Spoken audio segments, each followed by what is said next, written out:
ಎಲ್ಲರಿಗೂ ನಮಸ್ಕಾರ. Welcome back to my channel. ಇವತ್ತು ಸ್ವೀಟ್ ಪೊಟೊಟೊಯಿಂದ ಒಂದು ಪರೋಟ ಮಾಡ್ಕೊಳ್ತಾ ಇದ್ದೀನಿ. ಇದು ಖಾರ ಪರೋಟ. ಅದಕ್ಕೆ ನೋಡಿ ಸ್ವೀಟ್ ಪೊಟೊಟೊನ ಬೇಯಿಸಿಟ್ಕೊಂಡು ತೊಗೊಂಬಂದಿದ್ದೀನಿ. ನೀರಲ್ಲೇ ಬೇಯಿಸಿರೋದು.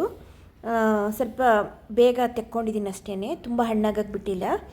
ಆಮೇಲೆ ಒಂದು ಅರ್ಧ ಈರುಳ್ಳಿ ತೊಗೊಂಡಿದ್ದೀನಿ, ಒಂದು ಸ್ವಲ್ಪ ಕೊತ್ತಂಬರಿ ಸೊಪ್ಪು, ಆಮೇಲೆ ಒಂದು ಸ್ವಲ್ಪ ಖಾರದ ಪುಡಿ, ಅರಿಶಿನ, ಇದಿಷ್ಟು ಇಟ್ಕೊಂಡಿದ್ದೀನಿ.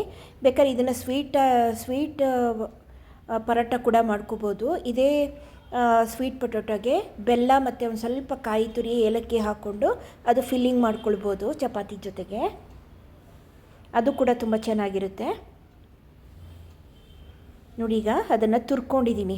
ಅದನ್ನು ಹಾಗೆ ನಾವು ಕೈಯಲ್ಲೇ ಸ್ಮ್ಯಾಶ್ ಮಾಡ್ಕೊಂಡ್ರೆ ಒಂದೊಂದು ಸಲ ಗಂಟು ಉಳ್ಕೊಳ್ಳುತ್ತೆ. ಆ ಕಾರಣಕ್ಕೆ ಸ್ವೀಟ್ ಪೊಟೊಟೊನ ತುರಿದಿಟ್ಕೊಂಡಿದ್ದೀನಿ, ಸಮವಾಗಿ ಬರುತ್ತೆ ಅಂಥೇಳಿ. ಈಗ ಎಲ್ಲ ಮಿಕ್ಸ್ ಮಾಡಿಬಿಟ್ಟು ಇವಾಗ ಚೆನ್ನಾಗಿ ಕಿವುಚ್ಕೊಂಡು ಅದನ್ನು ಉಂಡೆ ಮಾಡ್ಕೊಳ್ಳೋಣ. ಹರಿವಾಗ ತೊಂದರೆ ಆಗಲ್ಲ ತುರ್ಕೊಂಡ್ರೆ. ನೋಡಿ, ಈಗ 3 ಉಂಡೆ ಆಗಿದೆ. 3 ಚಪಾತಿ ಮಾಡ್ಕೊಳ್ತೀನಿ. ಚಪಾತಿ ಹಿಟ್ಟು ಮಾಮೂಲಿ ಕಲಸಿರ್ತೀವಲ್ಲ, ಅದೇ ಚಪಾತಿ ಹಿಟ್ಟು ತೊಗೊಂಡಿದ್ದೀನಿ. ಈಗ ಅದನ್ನು ಮಾಮೂಲಿ ಹೂರಣ ತುಂಬಿಕೊಂಡು ಈಗ ಹರ್ಕೊಳ್ಳೋದು. ಅದನ್ನು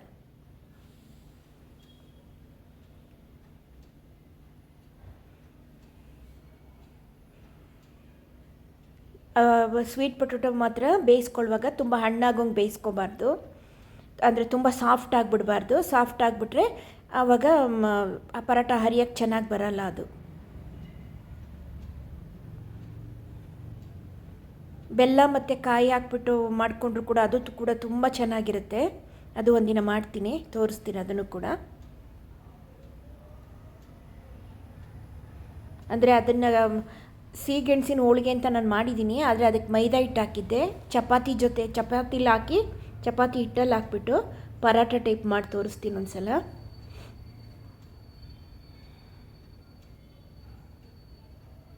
ನೋಡಿ ಎಷ್ಟು ಚೆನ್ನಾಗಿ ಹರ್ಕೊಳಕ್ಕೆ ಬರುತ್ತೆ ನೋಡಿ ಅದು. ಹಾಗೆ 3 ರೆಡಿ ಮಾಡಿ ಇಟ್ಕೊಂಡಿದ್ದೀನಿ. ಈಗ ಬೇಯಿಸ್ಕೊಂಡು ಮಾಮೂಲಿ ಚಪಾತಿ ಬೇಯಿಸ್ದಂಗೆ ಬೇಯಿಸ್ಕೊಳ್ಳೋದು. ಯಾಕಂದರೆ ಒಳಗಡೆದೆಲ್ಲ ಬೆಂದಿರೋದೇ ಇರೋದ್ರಿಂದ ಇದೇನು ತುಂಬ ಟೈಮ್ ತೊಗೊಳ್ಳಲ್ಲ. ಮೊಸರು ಮತ್ತು ಚಾಟ್ ಮಸಾಲ ಹಾಕ್ಕೊಂಡು ಅದ್ರ ಜೊತೆಗೆ ತಿಂದರೆ ತುಂಬ ಚೆನ್ನಾಗಿರುತ್ತೆ.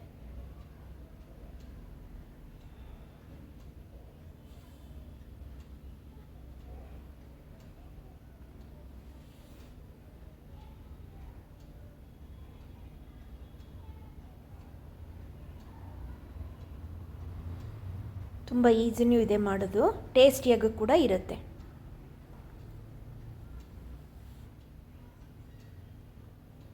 ಬೇಕು ಅಂದರೆ ಕ್ರಿಸ್ಪಾಗಿ ಬೇಯಿಸ್ಕೊಳ್ಬೋದು, ಇಲ್ಲಾಂದರೆ ಮೆತ್ತಗಾದರೂ ಬೇಯಿಸ್ಕೊಳ್ಬೋದು. ಇದು ಎರಡೂ ಥರ ಮಾಡ್ಕೊಳ್ಳೋಕ್ಕೂ ಬರುತ್ತಿದು.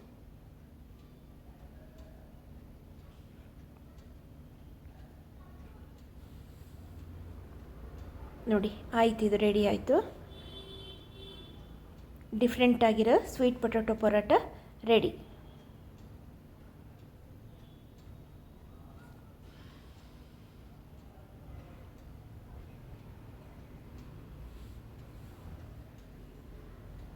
ಮಾಡ್ಕೊಳ್ಳೋದು ತುಂಬ ಈಸಿ ಇದೆ. ಇಷ್ಟ ಆದರೆ ನೀವು ಟ್ರೈ ಮಾಡಿ. ಓಕೆನಾ? Thank you.